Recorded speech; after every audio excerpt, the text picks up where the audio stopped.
Le morning, les GG, tout sur les dessus de l'actu, les grandes gueules. Parler beaucoup, manger l'argent, voyager beaucoup seulement, mais travailler beaucoup, créer des choses, emploi des jeunes, non, non, non. Les dirigeants africains, les dirigeants sont comme ça. Les grandes gueules. Merci de nous rejoindre dans cette émission Les Grandes Gueules sur Espace TV. Vous nous regardez du côté de Dakar. Bienvenue si c'est maintenant que vous le faites. Vous nous écoutez partout en Guinée. Vous avez plusieurs possibilités évidemment pour intervenir en direct dans cette émission. Soit vous partez sur Twitter, hashtag EspaceGG. L'autre numéro de téléphone qui s'affiche juste en bas de l'écran avec plaisir. Nous allons prendre en compte vos messages dans notre émission Les Grandes Gueules en ce lundi 11 février 2019. Au menu, on s'intéresse à l'actualité. Dans 5 ans, tenez bien, je ferai de la Guinée le pays le plus électrifié de la sous-région, déclarait récemment le président Alpha Condé, qui, dès son avènement au pouvoir, a fait de l'électricité un des chantiers prioritaires. Il faut le dire que depuis 8 ans qu'il dirige la Guinée, ce n'est ni la volonté politique, ni les projets qui ont manqué à cet effet. Les investissements faits pour sortir la Guinée d'une obscurité quasi endémique, il le dit Titi, et lui offrir donc une certaine indépendance énergétique. Ce chiffre en milliards de dollars américains. Seulement voilà, à moins de 2 ans de la fin de son passage à la tête de la Guinée, ce rêve caressé par l'actuel locataire du palais Sékou Touré a du mal à se traduire dans la réalité. Quel est l'état des lieux dans le secteur? Pourquoi les délestages continuent-ils malgré les investissements massifs dans le secteur? Qu'est-ce qui empêche donc une fourniture régulière en eau et en électricité aux populations guinéennes? Quelles sont les perspectives? Nous essayons de comprendre ce matin avec évidemment le ministre de l'énergie et de l'hydraulique, monsieur Cheikh Talib Issila. Il est notre invité ce matin, tenez bien. Il sera dans ce studio pour en débattre et puis surtout le grand oral aussi à suivre dans cette émission. D'autres menus viendront assaisonner tout ça pour votre plaisir, mesdames et messieurs, encore une fois. Merci de nous rejoindre dans cette émission. Bonjour Abaka. Bonjour Lamine, bonjour à tous. Bonjour Mafoudia Bangoura. Bonjour Lamine, bonjour à tous. Bonjour mon cher Jacques. Bonjour Lamine, bonjour à tous. Oui, est-ce qu'on peut dire que c'est un phénomène ou carrément une épidémie? En tout cas, je comprends pas. Ben oui, on ce qui se passe avec la question, oui, ouais. ce parle matin de suicide déjà, ce matin, ouais. Oui, ouais. Vous avez suivi ce reportage de Amadou Ribari sur cette fillette, ouais. mais bien avant la question de d'où, est-ce que c'est une épidémie? Ouais. Parce qu'effectivement, ça devient récurrent. Justement. On a chaque semaine, c'est comme si chaque semaine ou chaque 2 semaines, ouais. on nous présentait un cas de suicide. Ouais. Tantôt c'est pour telle ou telle raison. D'ailleurs, généralement, on ne numère pas les raisons. On nous dit justement que telle personne s'est suicidée. On a vu le cas de ce monsieur qui s'est pendu du côté de Kindia, côté de Kindia, oui. À un manguier. Ouais. Pour quelle raison, on ne sait pas. Mais comme vous le disiez, le fait, ça devient récurrent. Il y a le cas de cette fillette quand même de moins de 10 ans. Oui. 8 ans, nous apprendons ce matin. Voilà, qui s'est suicidée. Ouais. Pourquoi, on ne sait pas. Moi, personnellement, pour le cas de cette petite, je reste assez sceptique parce que je ne comprends pas qu'une fillette qui n'a même pas encore compris c'est quoi la vie, ouais. puisse se suicider. Pour quelle raison? Et puis même si cette fillette décidait de se donner la mort pour une raison ou une autre, parce qu'on a vu, il y a de ces enfants qui sont assez intelligents, je pense qu'il y aurait pas mal de procédés qu'une pendaison qui est quand même assez compliquée, parce qu'il faut bien y réfléchir, bien structurer pour le faire. Je me pose bien la question de savoir qu'est-ce qui a poussé, qu'est-ce qui est à la base de la mort de cette petite, parce que pour le moment, je le disais en off, ouais. la thèse de suicide par pendaison, je n'y crois pas pour l'heure. Maintenant, pour ces cas de suicide en nombre, bien évidemment, dans un pays où le malaise a atteint un niveau, ouais. il ne faut pas trop s'étonner. On a vu du côté de l'Égypte. Mais ce n'est pas de nos habitudes, en fait. C'est ce qui est mais étonnant. Ça peut arriver. Les grandes gueules. Les kidnappings, ce n'est pas en Guinée, mais avec la tendance, ouais. avec pas mal de choses, les gens observent ce qui se passe. Il y a les films et tellement de choses. Il y a le cas de ce jeune qui s'est immolé du côté de l'Égypte, je crois. De la Tunisie, d'où le printemps arabe, c'est là-bas que c'est parti. Et en Europe, on voit fréquemment, et d'ailleurs les raisons sont claires, parce que là-bas même on laisse les lettres comme quoi j'ai assez de dettes, je n'arrive plus à vivre, les impôts me tuent, tout ceci, donc je me donne la mort, je n'ai plus de raison de vivre. Mais en Guinée, vous le disiez, on n'est pas habitué, mais justement il ne faut pas s'étonner, ça peut arriver, parce que le contexte est tel qu'aujourd'hui, il y a des jeunes qui ont fait des études ou qui n'ont même pas fait des études, mais qui normalement devraient avoir de quoi vivre, mais de par la mauvaise gestion du pays, qui se retrouvent un beau matin, qui n'ont même pas 500 francs pour donner à la famille. Et c'est souvent des personnes qui ont de la famille derrière, mais qui qui ne, pour eux, leur vie n'a aucun sens, puisque s'ils n'arrivent plus à rien obtenir. Au fait, les raisons sont multiples pour aller à la mort. On laisse pas apparaître, en fait. Justement, des fois, c'est un malaise qui grandit, on ne trouve plus de solution, on se dit de se donner la mort. Ailleurs, on verra certains qui se jettent au passage d'un train, qui trouvent la mort immédiatement. C'est assez compliqué. Je pense que justement, quand ça devient récurrent, ce qu'il faut, c'est de se poser. Les sociologues essaient de comprendre. La justice essaie de savoir, parce que ça peut même être des stratégies. On a vu des coups, on provoque la mort de quelqu'un, après ça apparaît comme quelqu'un qui s'est suicidé, alors que tel n'est pas le cas. Donc il y a un travail qu'il y a lieu de faire au niveau de nos structures étatiques, en fait toutes les entités qui rentrent dans ce cadre, pour dire qu'est-ce qui est à la base de ce phénomène. Est-ce que c'est quelque chose qu'il faut redouter dans les prochaines années en Guinée? Comment y pallier? Mais justement, si ça passe comme des faits de société comme ça, on énumère, c'est vrai que ça va continuer, ça va toucher plus de personnes. Oui, Jacques. Oui. Je pense que la mort, tout le monde s'attend un jour à partir de ce bas monde. Mais je crois que chacun redoute, quand même, chacun redoute aussi la mort. Ce que j'ai envie de dire, c'est que pour se donner la mort, il faut beaucoup réfléchir. Et pour arriver à une telle décision, pour dire bon, je suis fatigué avec la vie, je dois partir, et puis se donner soi-même la mort, je crois que ça demande une longue réflexion, une grande réflexion. Et il y a plusieurs facteurs qui peuvent expliquer le suicide. Je pense que les sociologues, comme il l'a dit, également les psychologues aussi, peut-être qui connaissent bien les mentalités, les esprits des gens, peuvent expliquer les raisons. On sait qu'il y a la souffrance. En tout cas, certains souffrent plus que d'autres. Peut-être que ça peut pousser quelqu'un à partir. Pendant la grève des enseignants, je crois au début octobre, il y a eu un enseignant justement qui s'est suicidé du côté de Kuntia aussi. Bon, peut-être qu'on peut lier ça à la souffrance des enseignants. Peut-être pas, parce qu'il y a des problèmes que les gens ont dans les familles qui les poussent aussi à passer à l'acte. Maintenant, pour cette fillette, moi je me pose quand même des questions.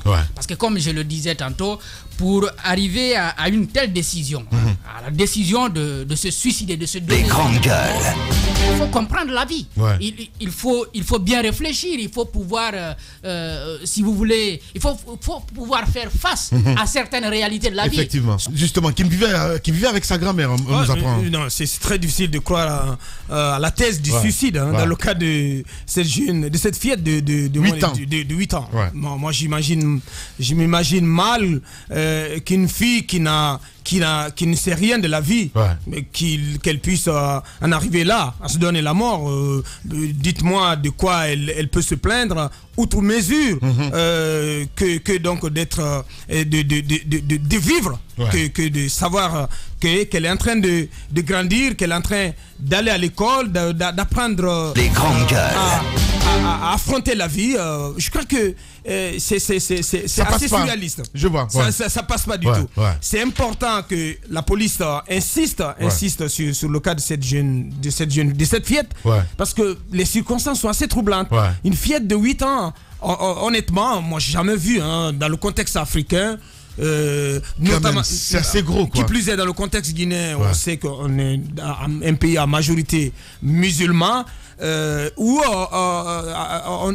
on sait que dans la tête dans l'imaginaire collectif, la mort c'est l'ultime étape.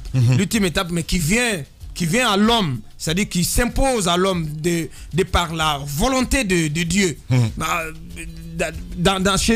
Chez les musulmans, c'est pas très courant que parce que on vous dit même dans les sermons que lorsque vous vous donnez la mort, c'est que vous serez les grandes gueules. Vous ferez face au châtiment de Dieu dans l'au-delà, parce que vous aurez attenté à votre propre vie, donc vous aurez ôté votre vie alors que vous n'en avez pas le droit. D'abord, vous n'avez pas le droit d'ôter votre propre vie, et il en est de même que pour les autres. Donc, Imam Abakar est né ce matin. Non, je ne crois pas, ça passe pas. Personnellement, non, ça ne passe pas. Je ne crois pas à la thèse du suicide. Qu'est-ce qu'elle sait de la vie, ou quelle difficulté, à quelle difficulté était-elle confrontée pour prendre une telle décision? il faut bien que la police aille en profondeur dans ce dossier, que les membres de la famille donc, dans laquelle vivait cette fillette, que tous vraiment répondent devant la loi, qu'ils soient interrogés, qu'on comprenne, qu'on élargisse l'enquête au-delà donc de la famille, qu'on interroge l'entourage pour savoir un peu dans quel environnement évoluait cette petite fille, quelles étaient ses appréhensions, ses difficultés et quelle était l'ambiance au sein de la famille. Est-ce qu'elle était soumise à des sévices corporels, à une sorte donc d'acharnement venant d'un quelconque membre de la famille. Donc ce sont des questions qu'il faut se poser. Est-ce que la thèse du suicide peut être accréditée? Est-ce que c'est pas on va dire un suicide provoqué? Voilà, il y a des questions. Tout est possible. Au-delà de cela, je ne crois pas non plus qu'il y a une sorte d'épidémie de suicide. Ça arrive de temps à autre, c'est vrai. Ouais, mais derrière tous ces cas-là, ces cas qui se font récurrents, il y a quand même des raisons qui sont parfois, de mon point de vue personnel, qui sont des raisons personnelles, des raisons assez spécifiques. Je ne crois pas que ce soit lié au mal-vivre que nous connaissons dans notre pays. Pour le moment, en Guinée, je ne crois pas que ce soit trop lié à cela. Si cette tendance venait à naître, je crois que beaucoup de Guinéens vont se suicider. Eh ben oui, Titi. Oui, on parle de Mamri ce matin, Abaka. Mission d'appui à la mobilisation des ressources internes. Des interrogations, mon cher Titi. Ouais, on a quand même envie de se poser des interrogations. J'ai pu entrer en contact avec la primature ce matin en préparant l'émission, qu'on sache de quoi ça retourne. J'ai parlé avec le conseiller principal du Premier ministre qui m'a fait comprendre que le répondant par rapport à cette réforme, Mamri, était en déplacement du côté des Émirats Arabes Unis et qu'à son retour, il devrait répondre à nos questions. Mais on a pu nous intéresser à cela pour savoir un peu comment c'est reçu dans les milieux des finances et de Guinée. Il y a quand même que ça, il faut le dire d'entrée, que ça suscite quelques appréhensions, ça suscite quelques doutes et quelques interrogations chez plus d'un au niveau du milieu des finances. Dans les milieux des finances, on a parlé avec un certain nombre d'acteurs qui se posent également des questions. Quelles sont les intentions du Premier ministre en allant avec cette réforme? Officiellement, j'ai le décret sous la main, le décret qui a été pris par le président de la République le 31 janvier, donc qui met en place cette mission d'appui. Décidément, nous avons un Premier ministre qui est très accro aux missions d'appui. Vous avez les points d'appui que nous avons vus, les PA. Oui. Donc, si vous voulez, dans le domaine économique, il met en place une sorte de PA, une sorte de PA pour, dit-il, le Premier ministre, Dr Ibrahima Kassoulou Fofana, les grandes gueules, accroître la mobilisation des ressources internes. Mamri, c'est mission d'appui de mobilisation des ressources internes. Oui, c'est cela, Mamri. Oui. Donc c'est une réforme qui est portée par le chef du gouvernement, le Premier ministre Dr Ibrahima Kassoulou Fofana. J'ai le décret ici qui crée cette autorité. C'est une autorité qui est placée directement sous son égide. Donc rattaché à la rattaché directement à lui-même, le Premier ministre. Et donc en l'article 1, il est créé sous l'autorité du Premier ministre une mission d'appui à la mobilisation des ressources internes, en abrégé Mamri. Article 2, la mission d'appui à la mobilisation des ressources internes, Mamri, a pour mission d'accompagner la modernisation des administrations fiscales et autres régies financières de l'État pour accroître significativement la mobilisation des ressources internes. Vous voyez, ça touche d'une part l'ensemble de l'administration fiscale, donc les impôts. De l'autre côté, ça touche toutes les régies financières de l'État. Donc, on sait combien de fois le Premier ministre est très attaché à tout ce qui est économique. Lui, son principal fort, c'est l'ensemble des secteurs et des départements évoluant dans le secteur économique. C'est ce qui l'importe le plus. Les régies financières, comment maximiser les ressources. Mais ça suscite des interrogations, d'autant que du côté des impôts, du côté des douanes et dans d'autres régies financières, on se demande comment est-ce que cette Mamri ne va pas leur enlever toutes les prérogatives. Il en est de même, je ne sais pas, c'est passé inaperçu. Il y a cette signature qui a eu lieu jeudi ou vendredi entre le ministère des Finances, le ministère des Budgets et une entité belge dans le cadre du commerce extérieur. Et finalement, vous vous demandez, puisque cette entité va mettre en place une plateforme qui va gérer les demandes d'importation et d'exportation au niveau du commerce extérieur, vous posez la question, qu'est-ce qui reste finalement de la DDI et de la DDE? Finalement, il y a une sorte de juxtaposition des structures et c'est tout ça dénote de la volonté du Premier ministre à faire en sorte qu'il y ait moins de déperdition des ressources. Je vois. Mais à un moment donné, ça crée de la confusion et ça crée une confusion de rôle, une confusion dans les attributions. Mamri vient et Mamri va beaucoup plus travailler dans le domaine de la fiscalité, mais aussi elle va travailler aussi avec toutes les régies financières et finalement on se demande qu'est-ce qui va rester à ces différentes régies. Et je vais rappeler rapidement sa composition. Il y a un comité de pilotage qui est mis en place. À sa tête, le Premier ministre lui-même. Il y a 2 vice-présidents. Le premier vice-président, c'est le ministre de l'économie et des finances. Le second, le ministre du budget. Et ça comprend, comme je l'ai indiqué, les ministres des mines, du plan et du développement économique, des investissements et des partenariats publics-privés, le ministre chargé des télécommunications et de l'économie numérique, le gouverneur de la Banque centrale, un représentant de la présidence et un conseiller spécial du Premier ministre chargé des questions économiques et financières. Donc, il y a une équipe permanente qui est mise en place. Donc, autour du Premier ministre, une équipe permanente qui comprend, si vous faites la lecture de sa composition, vous avez un directeur de projet des ressources douanières, un directeur de projet des ressources fiscales, un directeur de projet maîtrise des exonérations fiscales et douanières et apurement des arriérés fiscaux.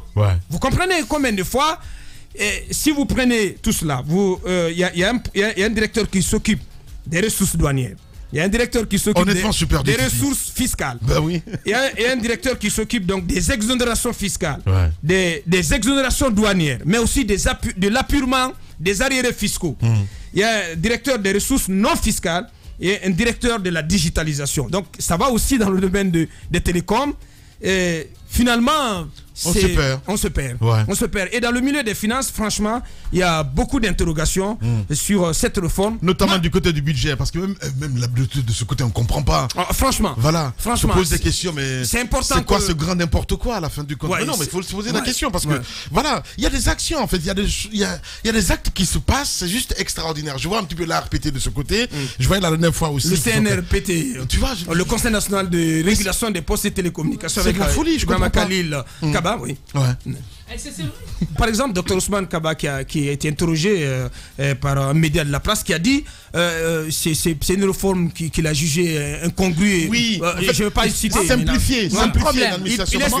Il estime que lorsqu'on constate que les structures chargées de mobiliser les ressources internes, c'est-à-dire les régies financières, les impôts, les douanes et autres régies, comme par exemple l'ARPT, lorsqu'on estime qu'elles se montrent insuffisantes dans ces tâches, elles n'accomplissent pas comme on le souhaite cette responsabilité, ce qui est à faire, c'est si on ne les renforce pas, on ne renforce pas leurs moyens et les moyens de contrôle sur ces actions. Il est plus dans la simplicité. Il faut tout simplement changer les équipes. Et lorsqu'on n'a pas confiance, lorsqu'on estime qu'il y a des déperditions, selon cet économiste, il faut tout simplement changer les hommes et donc revoir le système. Mais il n'est pas pour cette réforme, pour cette juxtaposition de rôle, et pour lui, il y a amalgame. Donc, dans justement, on nous apprend même dans les coulisses les indiscrétions en ce qui concerne pourquoi elle n'a pas, par exemple, rejoint l'équipe gouvernementale de Kassouris, parce qu'il voulait et le budget et le ministère de l'économie et des finances qu'on les mette ensemble. Il a dit non, on ne peut pas, et donc il n'est pas allé. Voilà. Bon, ce que j'ai envie donc de dire, je crois que j'ai la même lecture que ce docteur Ousmane Kaba, parce que je pense que si on constate qu'il y a des difficultés, parce que nous avions la même position lorsqu'ils ont pensé qu'il fallait des PA pour maîtriser la sécurité dans la zone, sur l'axe Le Prince. Nous nous sommes dit qu'il y avait un problème. C'est parce que la gendarmerie n'était plus en mesure de répondre aux exigences du moment. C'est pourquoi on a amené des PA. Mais ça pose un autre problème. Pourquoi on ne continue pas à travailler sur les réformes? Également, ce décret qui est pris, qui crée donc cette mission mission d'appui, évidemment, pose aussi le problème de fonctionnement à l'interne, au niveau de ces régies financières. On sait qu'il y a certaines qui ont fonctionné mieux à un moment donné que d'autres, même si après le problème de gestion s'est posé, il y a d'autres qui n'ont pas donné des résultats. Je crois que la meilleure des choses à faire, c'était de travailler davantage à les équiper, mais également à les former s'il y avait un problème de formation. Et s'il y en a qui n'avaient vraiment pas de volonté, donc que leur manque de résultats était dû à leur manque de volonté, il fallait tout simplement les changer par un autre Guinéen qui pouvait, n'est-ce pas, disons, accompagner des choses. Parce que ce que ça crée, et il y a déjà ce qu'on reproche au président de la République, le fait d'avoir un gouvernement et d'avoir un gouvernement bis au niveau de la présidence. On risque d'avoir des grandes gueules, disons, au niveau des régies financières, des directeurs de régie et d'autres directions de régie au niveau de la primature. Donc finalement, on ne sait pas qui va dominer. On sait généralement que c'est le sommet qui va prendre les décisions, c'est-à-dire que la primature va,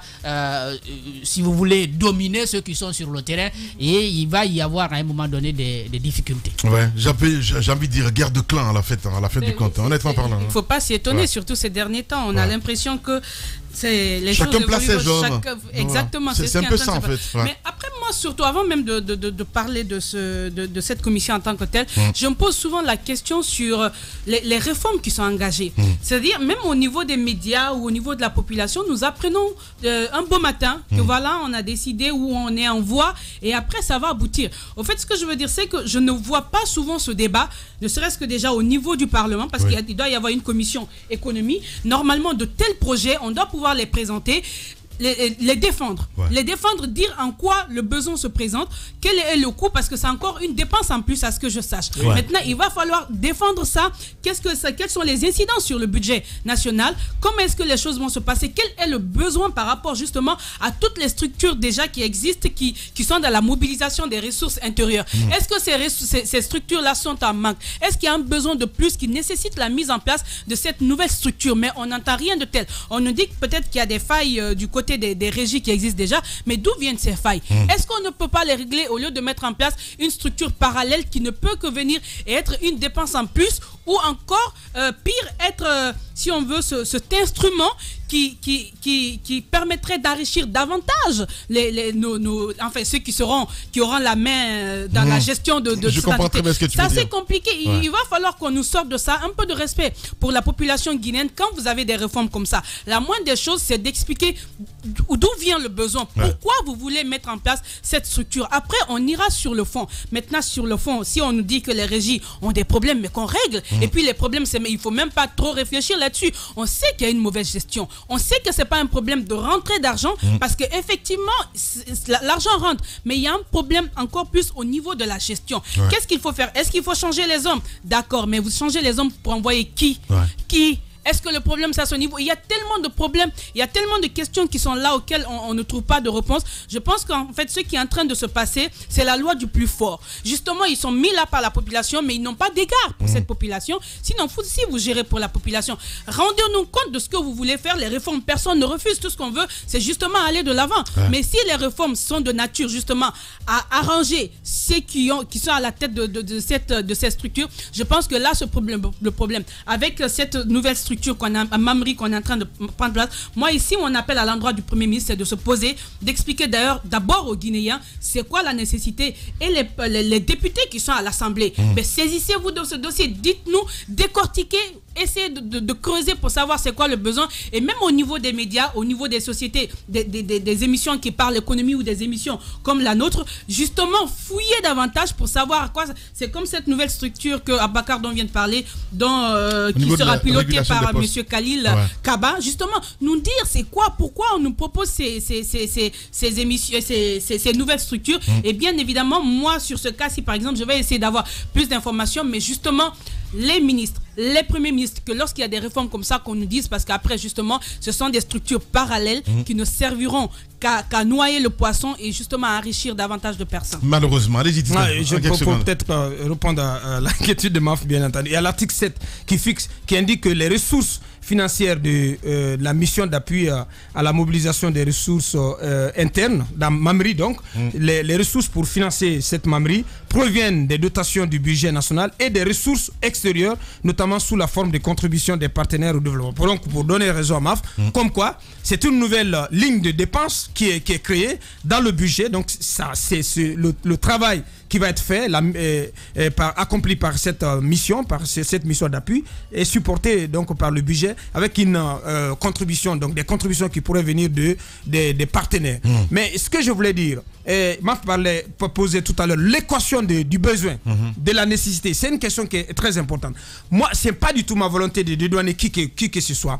Mais vous savez quand même que quand le ministre Ismaël est arrivé, Ismaël Diobaté, le ministre du budget, il a porté les objectifs des deux principales régies qui sont sous son contrôle, les impôts et les douanes. Il a porté les objectifs à plus de 300. Il a revu les objectifs à hauteur de 30% pour chacune des régies. C'est-à-dire que si vous étiez par exemple à 5 milliards, des 5 000 milliards par an, je crois que les deux régies étaient autour de 5 000 milliards et 4 000 milliards, 6 000 milliards. Je ne sais plus pour l'une ou pour l'autre, mais les deux régies étaient autour de 5 000 milliards, 6 000 milliards par an. Aujourd'hui, elles sont autour de 8 000 milliards parce que les objectifs ont été revus à la hausse et c'était pas, la pilule n'est pas passée facilement, mais il a imposé cette revue à la hausse des objectifs. Il l'a imposé et les deux directeurs de ces deux régies ont accepté. Et je crois que le boulot est en train d'être fait. Mais c'est comme quand même on peut dire pour conclure, c'est que si les deux régies réussissent à atteindre ces objectifs qui ont été revus à hauteur de 30% pour chacune d'elles, si cela est possible, c'est qu'il y a encore une marge. Il y a encore des marges, c'est qu'on peut faire mieux. Je pense que c'est ce que entrevoit le Premier ministre. Il estime que les deux régies ne sont pas à leur pleine capacité dans la mobilisation des ressources internes, qu'on peut faire mieux, qu'on peut aller chasser plus de ressources. Donc c'est peut-être en cela qu'on peut trouver la nécessité. Mais quand vous voyez la composition de la commission technique permanente, vous avez des responsables de chaque ligne, de chaque attribution pratiquement de ces deux entités. Ça risque de faire confusion. Ouais. Et j'ai envie de dire, vous êtes chez Kassory Fofana. Nous sommes en 2019 et vous êtes au pays de Kassory Fofana. Radio Espace, les grandes gueules. Leur spécialité, c'est la démesure totale. Tant qu'ils ne changeront pas, nous ne changerons pas non plus. Les grandes gueules, à suivre tous les jours sur la radio d'opinion. Radio Espace.